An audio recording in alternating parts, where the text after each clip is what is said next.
What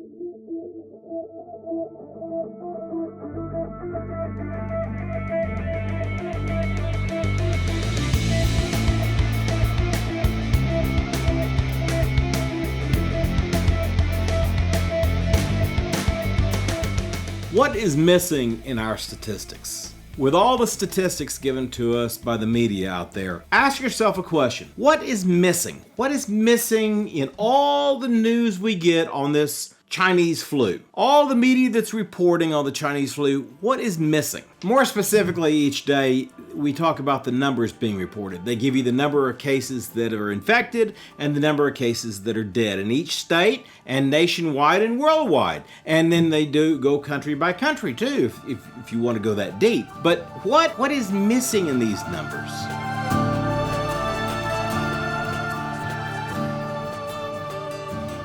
So they like to talk about this corona thing as being in a war. I don't know why. Even the president's doing this. They talk about it being in a war. If we're going to talk about a war, then many times when they're delivering the news on a war, of course we haven't had a war since World War II because Congress hasn't decided to declare a war since then. But nonetheless, that since the unprovoked and dastardly attack by Japan on Sunday, December 7th, 1941, a state of war has existed between the United States and the Japanese Empire. For all of the conflicts and wars and police actions and whatever we do, we get statistics. We'll get battlefield statistics on the dead, on the injured. For example, you'll get men that are killed by IEDs. They'll give you statistics on how many men were killed by friendly fire. They'll give you statistics of how many men were killed by mortar fire. They'll give you statistics on how many men were killed by sniper fire. They'll give you statistics on how many men or civilians were killed by aerial bombing. They'll give you statistics on how many men were killed by incendiary weapons. And then they'll give you how many were killed by infections or diseases during a war, like the Spanish flu did in World War I. But in this case, for the Chinese flu, what are the contributing factors besides the Chinese flu? In other words, what is the condition of people who are dying supposedly from the Chinese flu? Now, we're starting to hear this in the media. Little by little, it's leaking out over the internet and a little bit from Fox News. I've heard a little bit of it from Laura Ingraham or Sean Hannity or Tucker Carlson or Rush Limbaugh.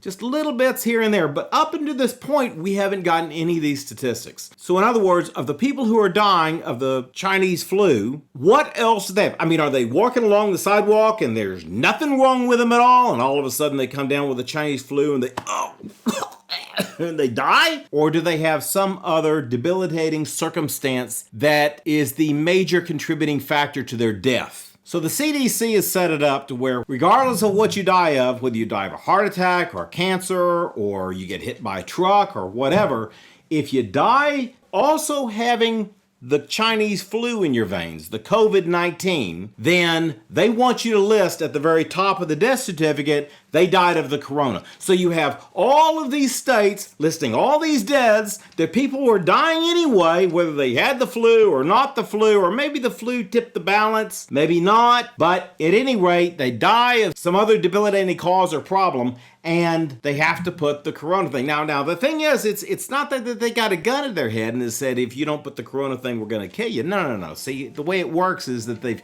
incentivized this with money from Medicare. That if somebody dies with the corona, if you're checked in the hospital and you're merely checked in, you don't have to die of it, you just merely check in. If they list it as the corona, the hospital gets $13,000 from Medicare. Plus, I understand a 20% offset in addition to that, depending on how long you're there. Then, if they put you on a respirator, even if it's for an hour, they put you on the respirator and you don't have to die. Then the hospital gets paid $39,000. So you see, there's a money incentive here. So some people who are having breathing problems or whatever, and they suspect that they might have the corona, they go to the hospital and the doctor will check them out, they'll do a test on them, and then what do you know? They've got the corona. Cha-ching, cha-ching, $13,000. And hey, do you need a ventilator? Because if you need a ventilator, we can put you on for $39,000.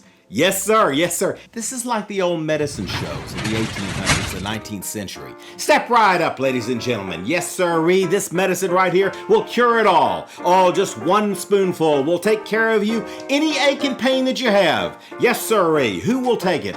And we have a limited amount of medicine here, so I won't probably be able to supply it for everybody here. For the first candidates willing to put up their 2 bits, we'll take care of you. Step right up. See, it's a medicine show. It's just a modern version of the medicine show.